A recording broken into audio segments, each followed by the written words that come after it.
What's up guys, my name is Dychronic, Yo's here on this Destiny 2 video, and today we're going to be showing you where the Zur is for November 30th, 2018, the last day of November. We have Black Armory coming in, what, like 4 days now. On December 4th, I am so excited. We got a raid like 3 days after that. We got a lot of things coming, and today we're going to be showing you where the Zur is, his inventory, and all that stuff. So first off, obviously this is going to be Nessus. If you've played this game enough and seen enough of the videos, you know that he only spawns on Nessus in the Watcher's Grave. So just spawn here and then come all the way over here into this big ass tree. And once you're here, go to his inventory, and I gotta say there's a reason there's not a lot of people around him right now. He's not got very many good things at all. So I was wrong that I thought there might be a chance he might sell Forsaken items now because we're in the season of the Forge, but maybe next week he'll be able to. I still believe that they're gonna start selling Forsaken exotics, or allow us to get Forsaken exotics out of the Faded Engram, which is actually something I'm gonna be doing today to see if that is a thing. So hopefully the next Zur will have Forsaken items. I do not know if that's a thing. They have not said that, but it just seems like they would. But anyways, let's go ahead and get started.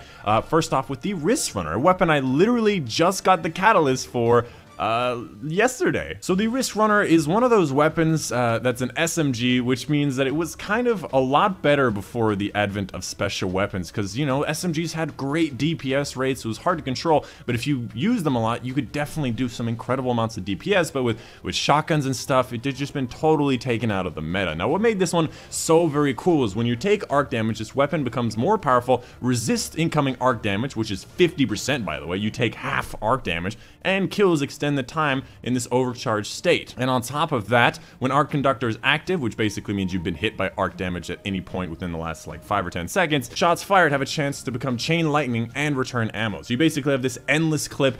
You keep chaining lightning from target to target. Let me tell you, if you're fighting like a bunch of Thrall, they hit you once and you just start mowing down through them, just chaining lightning like nuts. It is absolutely ridiculous, and it's a lot of fun.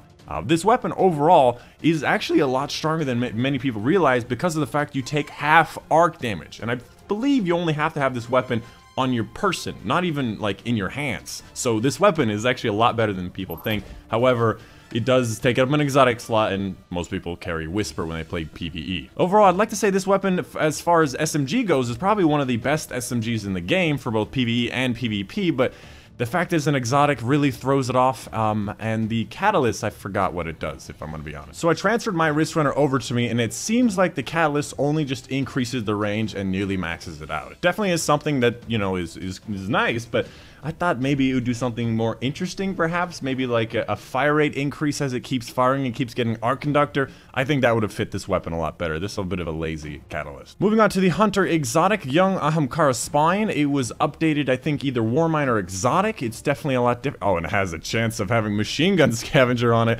which is new armor perks that a lot of people aren't realizing. It increases the Trip Mine Grenade duration and blast radius, and ability damage grants Trip Mine Grenade energy. So it's all about just getting ability damage, ability kills. If you keep throwing knives, you keep getting headshots of those, you keep getting these explosive trip mines. Overall, this is actually a pretty decent one. It definitely gives you a very powerful neutral game in the form of a very powerful grenade. And this grenade is the most powerful grenade in the game. It can one-shot like Minotaurs with full shields in Eater of Worlds. It's a ridiculously powerful grenade, and I think that a lot more people ought to try this one out because it's a very powerful neutral game, which is what a lot of hunters lack. They definitely focus on their super or the fact that they can jump around and dodge, and the neutral game just needs a lot of love. And as far as the role goes, I would say Sniper, Scavenger, Light Machine Gun Scavenger is nice if you like to use either one of these. And Impact Conduction is nice because, you know, melee attacks reduce your grenade cooldown. So this thing is all about grenade cooldown.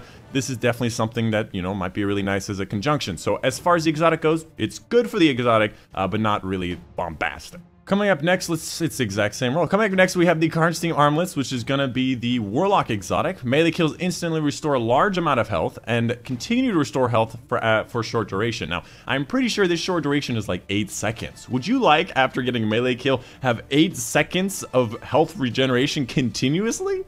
That's ridiculous, right? This is like one of the most underrated PvP and PvE exotics for Warlocks in the game right now. And on top of that, it definitely has a decent role because, you know, again, melee attacks restore your grenade, which is really nice, and you're all about melee attacks here. And you have your sniper rifle scavenger, your light machine gun scavenger. And if you like hand cannons, you can do that too. So this is a good roll for these arms. I would definitely highly recommend them. Moving on to the chest piece for the Titan, the Armamentarium gives you an additional grenade charge. In my opinion, the Hollow Fire Heart is just superior to it if you use the solar class, because you get grenades twice as fast rather than just 2 slots for them. But this definitely can be used in the Sentinel a lot more effectively. As far as the roll goes, not a particularly amazing roll. Chest pieces really doesn't really matter what the roll is, to be honest. They don't really have anything that special. Although they do have special ammo finder. Haha, bow, plam, kabow. And of course, again, 5 of Swords, if you want to make your Nightfalls easier or you want to make them higher scoring, make sure you get this. It's pretty much free or very close to free, so you should always have it. So right now, I'm going to go ahead and buy one. If I get a Forsaken Exotic, that means that Forsaken Exotics are contained in here, and you do not. Okay, so that's not a Forsaken Exotic. That's clearly a Warmind Exotic. These have not turned into Forsaken. I just wanted to test that because it's Season of the Forge. I will also test it next week to see if it's in there. Just so you guys can see what's going on. But that's the video for guys today. Hope you guys did enjoy that use or waste of 97 legendary shards. But that's it. That's the video for guys today. Hope you guys did enjoy. Of course, my name's been Dychronic. I'm gonna hang out with my boy Doug here, and I'll see you guys on the next one. Bye-bye. Peasant protected.